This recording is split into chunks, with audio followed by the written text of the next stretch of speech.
Yeah. First of all, aren't I a lucky guy? Isn't she lovely? Isn't it amazing?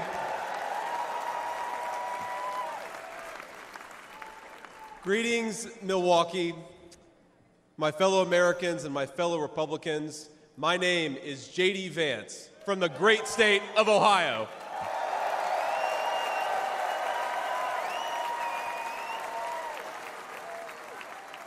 Tonight,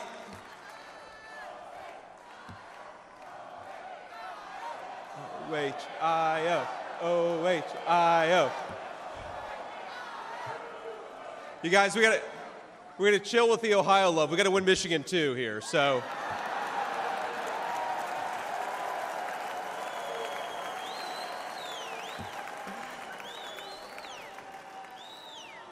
My friends, tonight is a night of hope.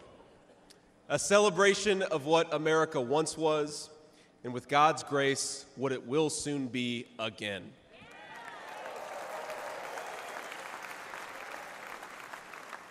And it is a reminder of the sacred duty we have to preserve the American experiment, to choose a new path for our children and grandchildren.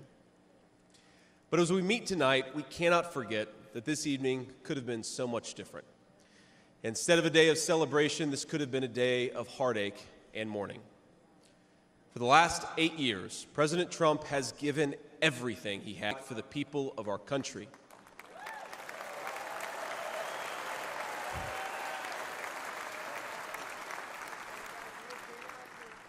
He didn't need politics, but the country needed him. Did it? Now, prior to running for president, he was one of the most successful businessmen in the world. He had everything anyone could ever want in a life. And yet, instead of choosing the easy path, he chose to endure abuse, slander, and persecution. And he did it because he loves this country.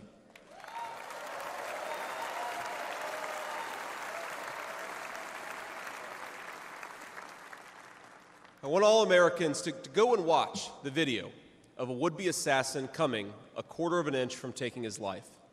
Consider the lies they told you about Donald Trump, and then look at that photo of him, defiant, fist in the air, when Donald Trump rose to his feet in that Pennsylvania field. All of America stood with him.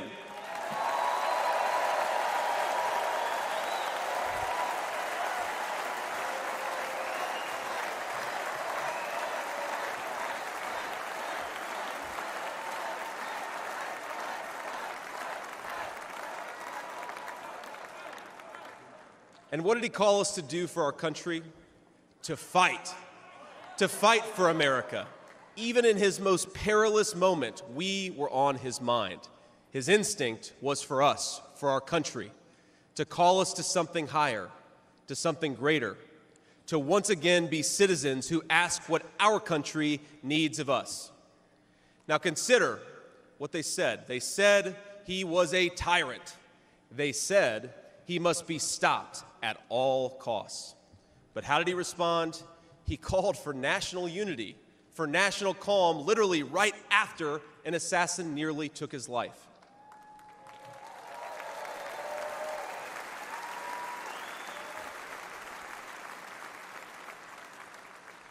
He remembered the victims of the terrible attack, especially the brave Corey Compertori, who gave his life to protect his family. God bless him. And then President Trump flew to Milwaukee and got back to work.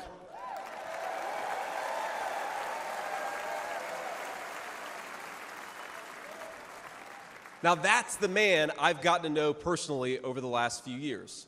He is tough, and he is, but he cares about people. He can stand defiant against an assassin one moment and call for national healing the next. He is a beloved father and grandfather, and of course, a once-in-a-generation business leader. He's the man who is feared by America's adversaries, but 2 nights ago, and I'll share a moment, said goodnight to his 2 boys, told them he loved them, and made sure to give each of them a kiss on the cheek. And I will say, Don and Eric squirmed the same way my 4-year-old does when his daddy tries to give him a kiss on the cheek. Sorry, guys. He is all those things, but tonight we celebrate he is our once and future President of the United States of America.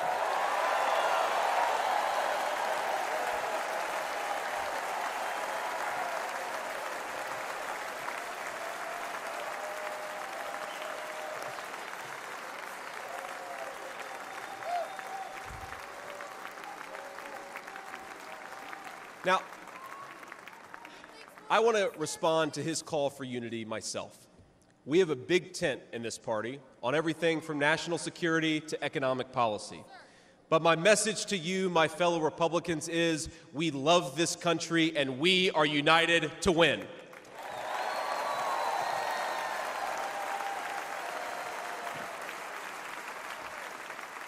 Right. Now, I think our disagreements actually make us stronger. That's what I've learned in my time in the United States Senate, where sometimes I persuade my colleagues and sometimes they persuade me. And my message to my fellow Americans, those watching from across the country, is shouldn't we be governed by a party that is unafraid to debate ideas and come to the best solution?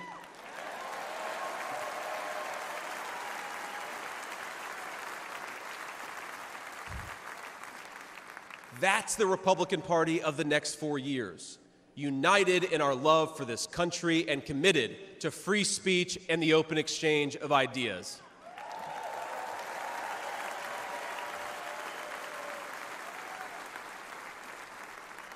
And so tonight, Mr. Chairman, I stand here humbled, and I'm overwhelmed with gratitude to say I officially accept your nomination to be Vice President of the United States of America.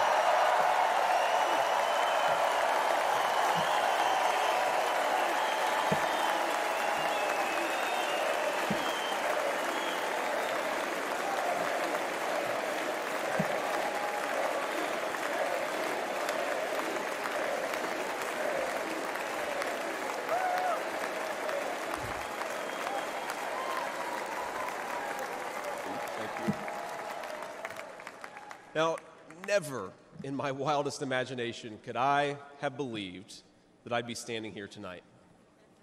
I grew up in Middletown, Ohio, a small town where people spoke their minds, built with their hands, and loved their God, their family, their community, and their country with their whole hearts. But it was also a place that had been cast aside and forgotten by America's ruling class in Washington. When I was in the 4th grade, a career politician by the name of Joe Biden supported NAFTA, a bad trade deal that sent countless good jobs to Mexico. When I was a sophomore in high school, that same career politician named Joe Biden gave China a sweetheart trade deal that destroyed even more good American middle-class manufacturing jobs. When I was a senior in high school, that same Joe Biden supported the disastrous invasion of Iraq, and at each step of the way, in small towns like mine in Ohio or next door in Pennsylvania or Michigan, in states all across our country, jobs were sent overseas and our children were sent to war. And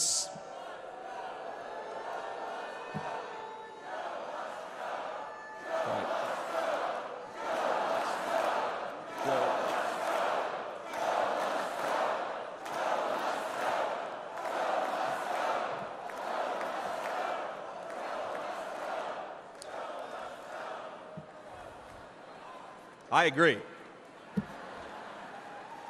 And somehow, a real estate developer from New York City by the name of Donald J. Trump was right on all of these issues while Biden was wrong.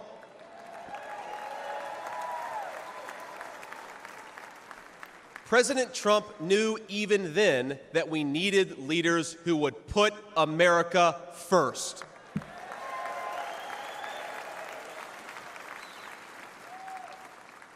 Now, thanks to these policies that Biden and other out-of-touch politicians in Washington gave us, our country was flooded with cheap Chinese goods, with cheap foreign labor, and in the decades to come, deadly Chinese fentanyl. Joe Biden screwed up, and my community paid the price. Now, I was lucky. Despite the closing factories and the growing addiction in towns like mine, in my life, I had a guardian angel by my side.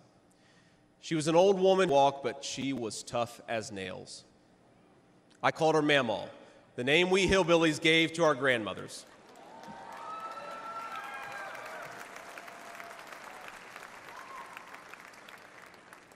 Mamaw raised me as my mother struggled with addiction.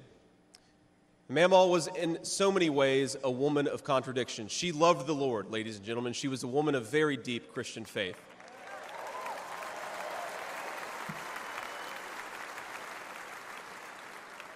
But she also loved the F word.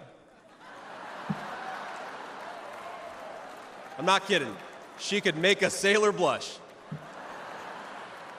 Now, she once told me, when she found out that I was spending too much time with a local kid who was known for dealing drugs, that if I ever hung out with that kid again, she would run him over with her car.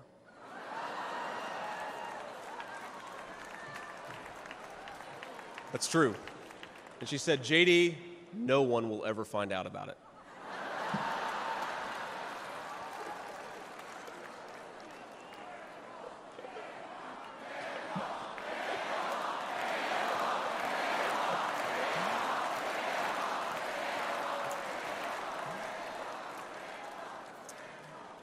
Now, thanks to that Mamaw, things worked out for me. After 9/11, I did what thousands of other young men my age did in that time of soaring patriotism and love of country. I enlisted in the United States Marines.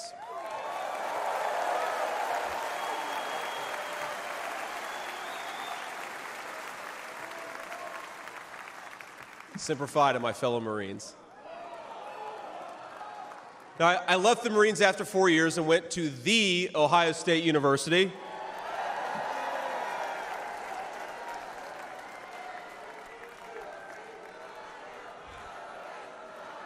I'm sorry, Michigan. I had to get that in there.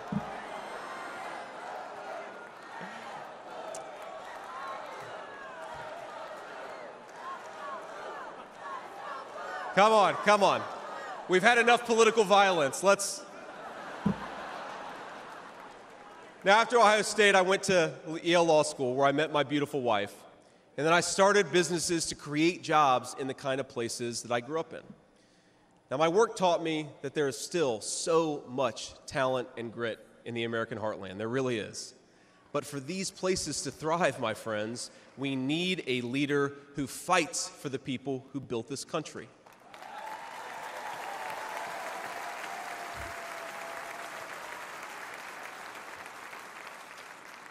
We need a leader who's not in the pocket of big business, but answers to the working man, union and non-union alike.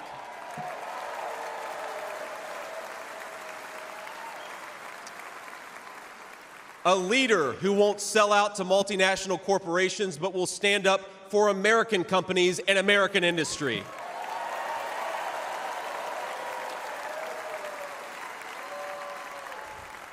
A leader who rejects Joe Biden and Kamala Harris's Green New scam and fights to bring back our great American factories. We need President Donald J. Trump.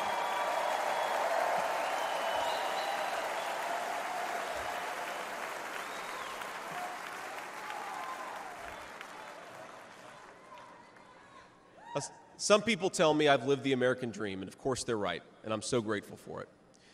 But the American dream that always counted most was not starting a business or becoming a senator or even being here with you fine people, though it's pretty awesome.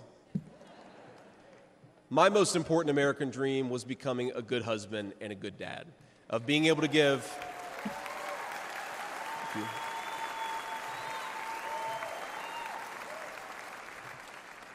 I wanted to give my kids the things that I didn't have when I was growing up, and that's the accomplishment that I'm proudest of.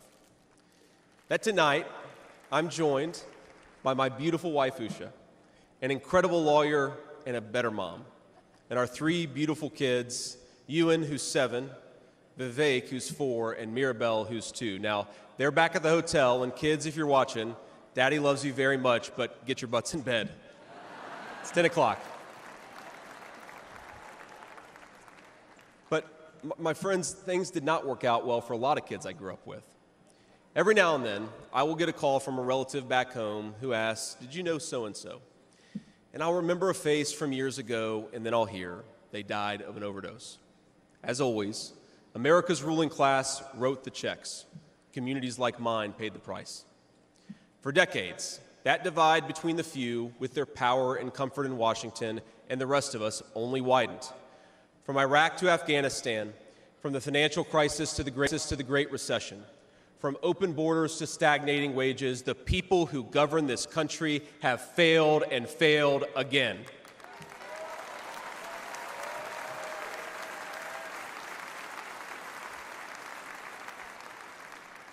That is, of course, until a guy named Donald J. Trump came along.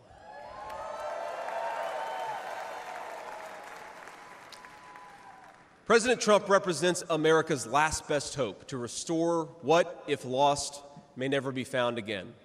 A country where a working-class boy born far from the halls of power can stand on this stage as the next Vice President of the United States of America.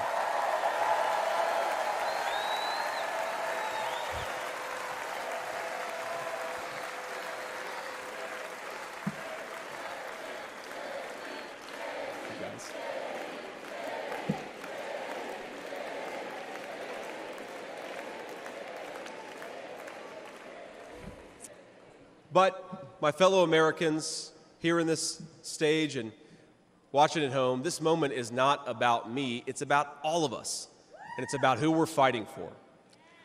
It's about the auto worker in Michigan wondering why out-of-touch politicians are destroying their jobs. It's about the factory worker in Wisconsin who makes things with their hands and is proud of American craftsmanship.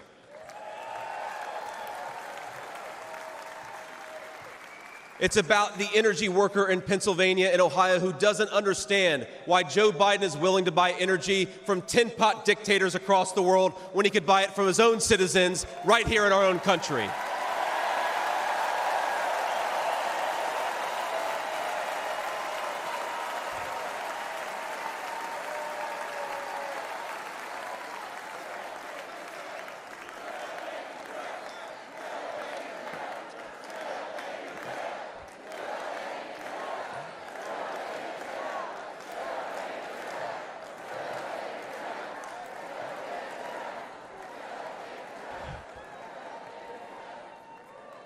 You guys are a great crowd.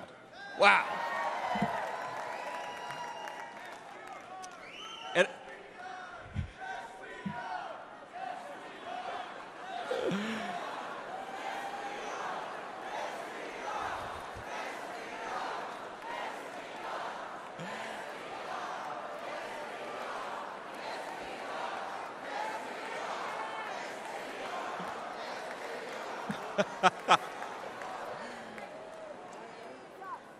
And it's about, our movement is about single moms like mine who struggled with money and addiction but never gave up. And I'm proud to say that tonight my mom is here, 10 years clean and sober. I love you, Mom.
And you know, Mom, I was thinking, it'll be 10 years officially in January of 2025, and if President Trump's okay with it, let's have the celebration in the White House.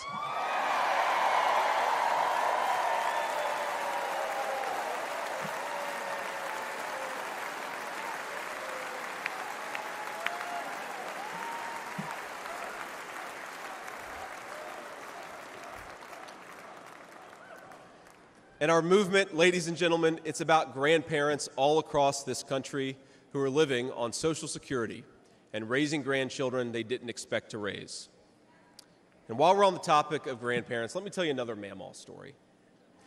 Now, my Mamaw died shortly before I left for Iraq in 2005. And when we went through her things, we found 19 loaded handguns. They were...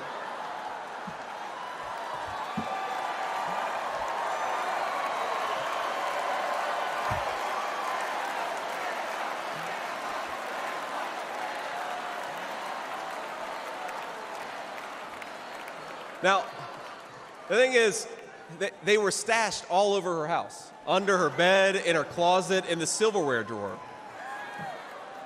And we wondered what was going on, and it occurred to us that towards the end of her life, Mamaw couldn't get around so well. And so this frail old woman made sure that no matter where she was within arm's length of whatever she needed to protect her family. That's who we fight for. That's American spirit.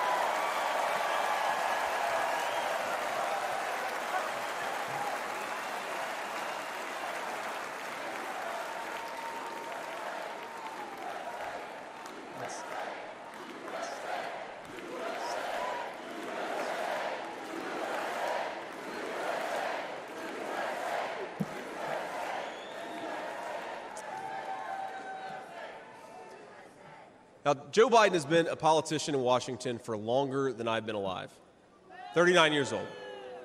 Kamala Harris is not much further behind. For half a century, he's been the champion of every major policy initiative to make America weaker and poorer. And in 4 short years, Donald Trump reversed decades of betrayals inflicted by Joe Biden and the rest of the corrupt Washington insiders.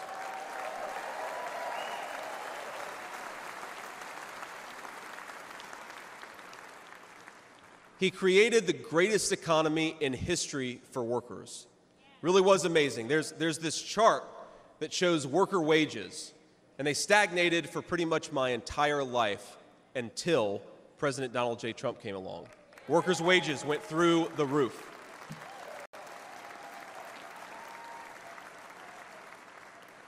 And just imagine what he's going to do when we give him 4 more years.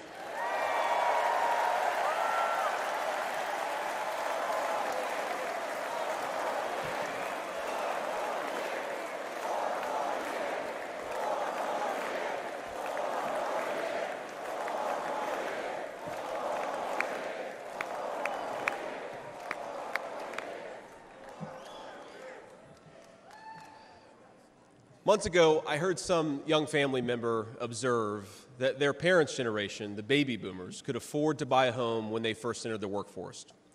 But I don't know, this person observed, if I'll ever be able to afford a home. The absurd cost of housing is the result of so many failures, and it reveals so much about what's broken in Washington. Now, I can tell you exactly how it happened. Wall Street barons crashed the economy, and American builders went out of business.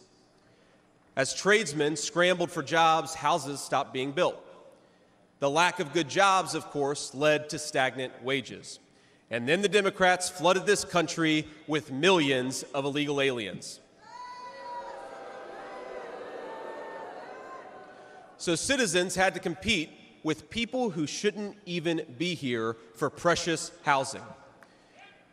Joe Biden's inflation crisis, my friends, is really an affordability crisis. And many of the people that I grew up with can't afford to pay more for groceries, more for gas, more for rent, and that's exactly what Joe Biden's economy has given them.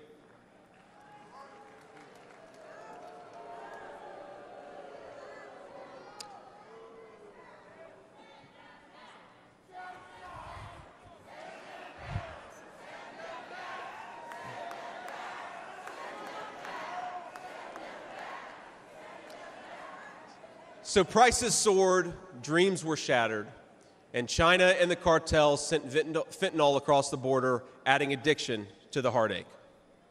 But ladies and gentlemen, that is not the end of our story. We've heard about villains and their victims. I've talked a lot about that, but let me tell you about the future. President Trump's vision is so simple and yet so powerful. We're done, ladies and gentlemen, catering to Wall Street. We'll commit to the working man.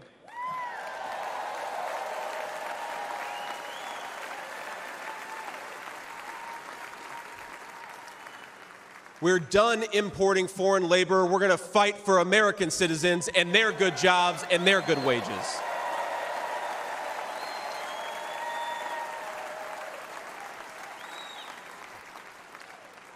We're done buying energy from countries that hate us. We're going to get it right here from American workers in Pennsylvania, in Ohio, and across the country.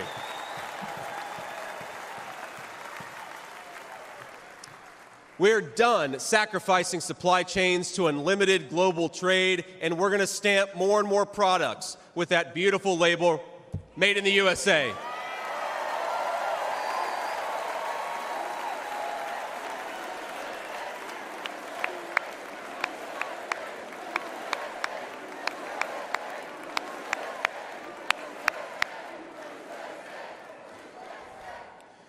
We're going to build factories again, put people to work making real products for American families made with the hands of American workers. Together, we will protect the wages of American workers and stop the Chinese Communist Party from building their middle class on the backs of American citizens.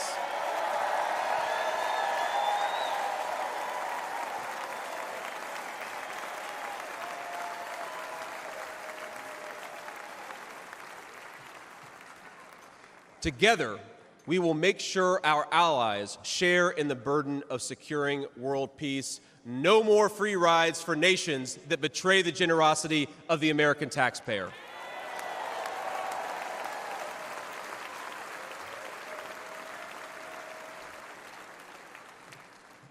Together, we will send our kids to war only when we must. But as President Trump showed with the elimination of ISIS and so much more, when we punch, we're going to punch hard.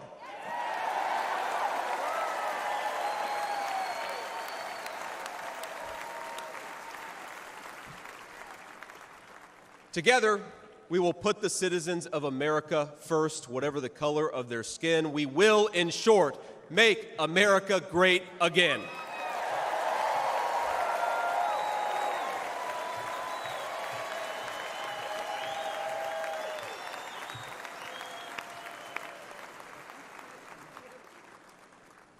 You know, one of the things that you hear people say sometimes is that America is an idea. And to be clear, America was indeed founded on brilliant ideas like the rule of law and religious liberty, things written into the fabric of our Constitution and our nation. But America is not just an idea. It is a group of people with a shared history and a common future. It is, in short, a nation.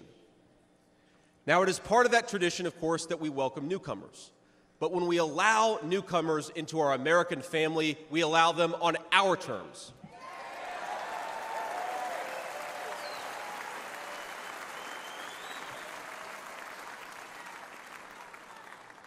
That's the way we preserve the continuity of this project from 250 years past to hopefully 250 years in the future.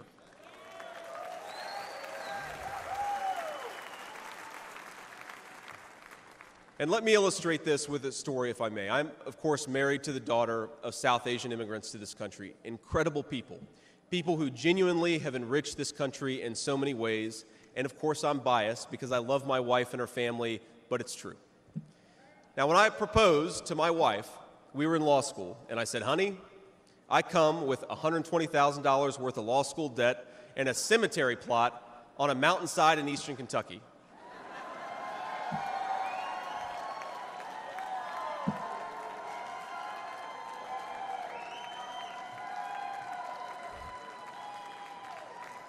And I guess standing here tonight, it's just gotten weirder and weirder, honey. But that's what she was getting. Now, that cemetery plot in eastern Kentucky is near my family's ancestral home. And like a lot of people, we came from the mountains of Appalachia into the factories of Ohio, Pennsylvania, Michigan, and Wisconsin.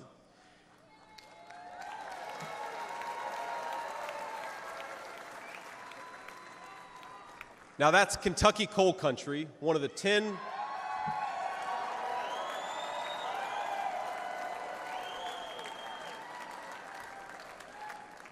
Now, it's one of the 10 poorest counties in the entire United States of America. They are very hardworking people, and they're very good people. They're the kind of people who would give you the shirt off their back even if they can't afford enough to eat. And our media calls them privileged and looks down on them. But they love this country not only because it's a good idea, but because in their bones they know that this is their home. And it will be their children's home, and they would die fighting to protect it.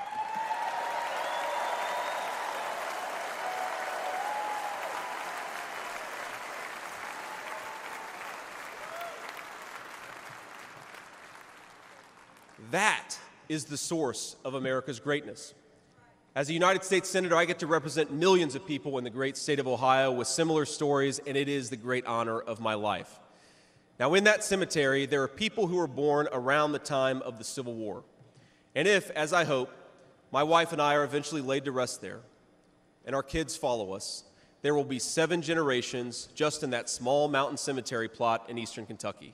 7 generations of people who have fought for this country, who have built this country, who have made things in this country, and who would fight and die to protect this country if they were asked to.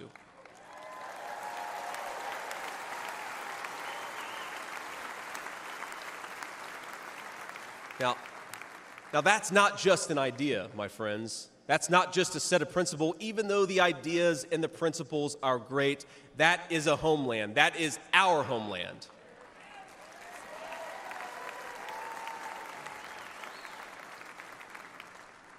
People will not fight for abstractions, but they will fight for their home. And if this movement of ours is going to succeed, and if this country is going to thrive, our leaders have to remember that America is a nation and its citizens deserve leaders who put its interests first.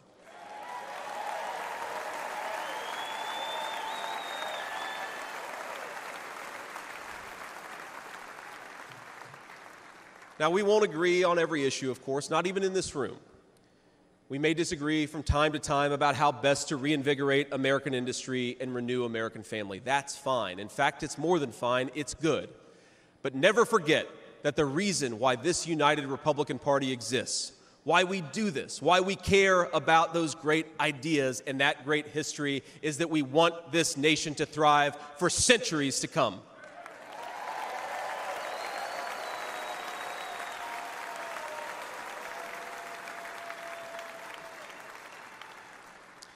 Now, eventually in that mountain cemetery, my children will lay me to rest. And when they do, I would like them to know that thanks to the work of this Republican Party, the United States of America is as strong and as proud and as great as ever.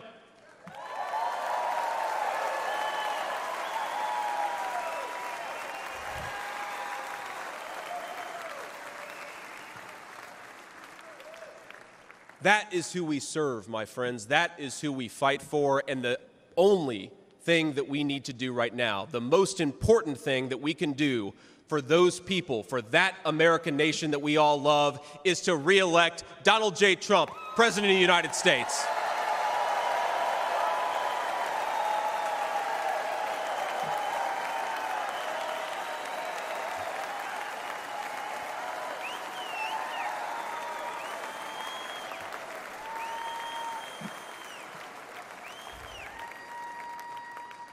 Mr. President, I will never take for granted the trust you have put in me. And what an honor it is to help achieve the extraordinary vision that you have for this country.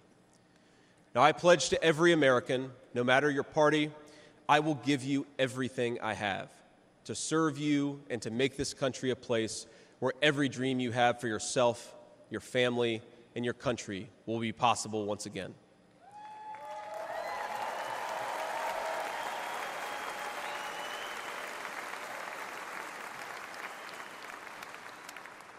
And I promise you one more thing. To the people of Middletown, Ohio, and all the forgotten communities in Michigan, Wisconsin, Pennsylvania, and Ohio, and every corner of our nation, I promise you this: I will be a vice president who never forgets where he came from.